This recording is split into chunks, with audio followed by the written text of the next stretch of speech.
था कि चुनाव लड़ेगा कौन। इससे पहले ठाकुर साहब वहां से पार्षद थे और इस बार उन्होंने अपनी पत्नी सीमा ठाकुर को टिकट दिलवाई और ठाकुर साहब की शान के कारण सीमा जी ने 20,000 वोटों से चुनाव जीत लिया। अरे बधाई हो सीमा भाभी, अब तो आप वार्ड की पार्षद बन गई हैं। अब तो हमारे काम आप ही करवाएंगी। अरे ये तो सिर्फ नाम की पार्षद बनी है, वो तो महिला सीट आ गई, वरना पार्षद तो मुझे ही बनना था। अब भले ही चेहरा इसका होगा लेकिन पावर तो मेरी ही होगी। अरे वाह भाई साहब, क्या दिमाग लगाया है आपने भी। आइए आप लोग, खाना लगा दिया है सबके लिए।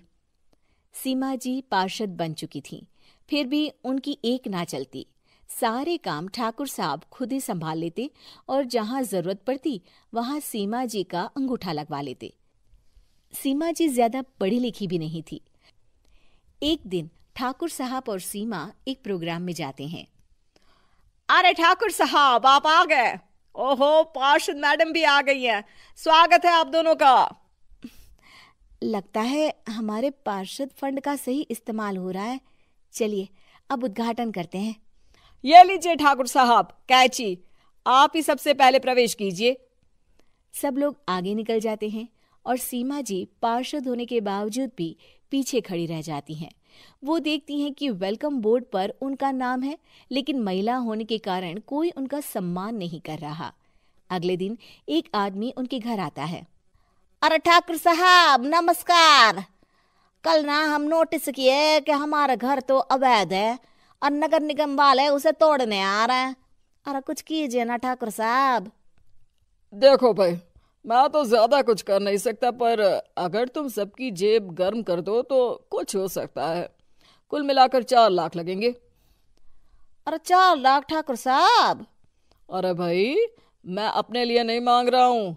दरोगा है, इंजीनियर बाबू है, बड़े साहब है, सबको देना पड़ता है ना थोड़ा थोड़ा। बोलो है मंजूर? तभी वहां अचानक सीमा जी आ जाती हैं। अरे ये आप क्या कर रहे हैं? पहले इन्हीं लोगों से तो आपने वोट मांगे, अब इनसे ही पैसे ले रहे हो। अरे चुप रहो तुम, तुम्हारा काम है सिर्फ अंगूठा लगाना, तुम वही किया करो। मुझे दूसरे काम तुम मत सिखाओ, समझी? और तुम ना जाओ, अब पैसे लेकर आओ, वरना जेसीबी किसी भी वक्त आती होगी। सब कुछ ऐसे ही चलते रहता है। एक दिन सीमा जी और ठाकुर साहब को एक लोकल मीटिंग में बुलाया जाता है। वहां पर कई और अधिकारी लोग भी मौजूद रहते हैं। अब मैं चाहूंगा कि ठाकुर साहब हमारे बीच 2 शब्द कहें। मेरे प्यारे भाइयों और बहनों, आज मेरा सौभाग्य है कि मैं आप सबकी सेवा दिन रात कर पा रहा हूं। आपने मेरी पत्नी को भारी मतों से जिताया है, इसलिए मैं आप सभी का शुक्रगुजार हूं। मैं आप सबसे वादा करता हूं कि हमेशा की तरह हमारे वार्ड में किसी को कोई तकलीफ नहीं आने दूंगा। सभी लोग तालियां बजाने लगते हैं। अब मैं माननीय पार्षद मैडम को स्टेज पे बुलाना चाहूंगा। अपने नाम को बुलाया सुनकर सीमा जी एकदम चौंक जाती है। उन्हें बिल्कुल उम्मीद नहीं थी कि इतनी बड़ी जगह उन्हें मंच पर बुलाया जाएगा। जैसे तैसे वो मंच पर चढ़ती हैं। ऊपर जाते ही सीमा जी को सारी पुरानी बातें याद आ जाती हैं कि किस तरह उनके पति उन्हें कभी भी आगे बढ़ने नहीं देते और उनके नाम से गलत काम करते हैं। वो बोलने लगती हैं, मैं आपके वार्ड की पार्षद सीमा हूं।